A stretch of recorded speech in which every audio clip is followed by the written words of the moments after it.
bibigyan ko kayo ng pamasko. Pero teka mga anak, alam niyo ba kung bakit may Pasko? Opo, para mabigyan po kami ng madaming pera ng mga ninong at ninang namin. At saka, para mabigyan din po kami ng maraming toys. Sa amin po, niluluto si mami ng maraming food. Kaya di na po kasi ang budget na 500. Ang mahal po ang food. Nakakatuwa naman kayo. Alam niyo na, pinagdiriwang talaga ang Pasko. Pero teka, gusto niyo? Ikwento ko sa inyo ang dahilan kaya may Pasko? Opo, gusto ko marami. Sige, maupo kayo.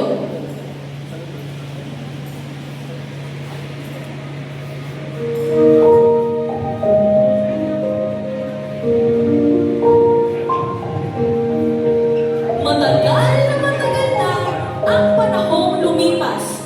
May babae, ang pangalan ay Maria.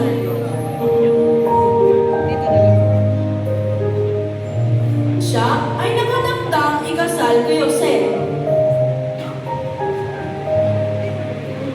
Ngunit bago sila makasal, nalaman ni Maria na siya'y nagdadalang tao sa pamamagitan ng kapangyarihan ng Espiritu Santo.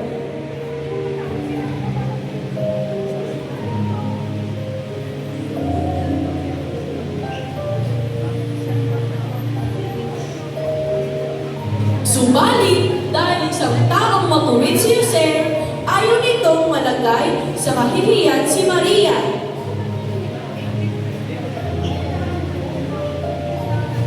Binalak niyang hiwalayan si Maria ng palihim. Ngunit habang pinag-iisipan ito ni Jose, nagpakita sa kanya sa panaginip ang isang anghel ng Panginoon.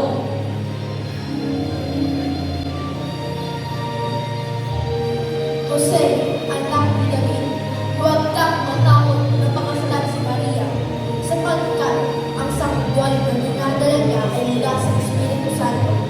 Magsisilang siya ng isang batang lalaki at Jesus ang ipapangalan ng sa sanggol, sapagkat iniligtas niya ang kanyang bayan sa kanilang kasalanan.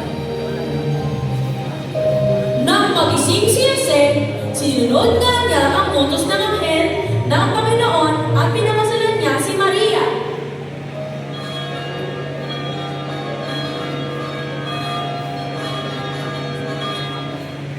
Mula sa Nazaret, isang lungsod sa Galilea, si Jose at Maria ay pumunta sa Judea sa Bethlehem na bayang sinilangan ni Haring David. Habang sila ay nasa Bethlehem, sumabit ang oras ng panganganak ni Maria. Isinilang niya ang isang lalaki. Binalot niya ng lapid ang sanggol at iniga sa isang sabsaban, sapagkat wala ng lugar para sa kanila sa bahay panuluyan.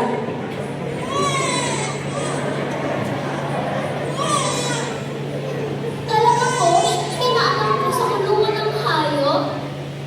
Oo, sa simpleng kulungan ng hayop, pinanganak ang ating tagapagligtas, ang anak ng Diyos. Ang Pasko ay pag-alala ng kapanganakan ng Panginoong Yesus, higit pa sa perang natatanggap natin.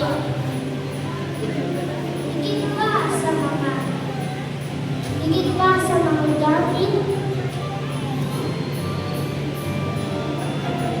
at namagilian na bagay na may lalaki. At higit pa sa masarap na luto ni Mami. Wow! Ang galing niyo naman! Naunawaan niyo agad! Kaya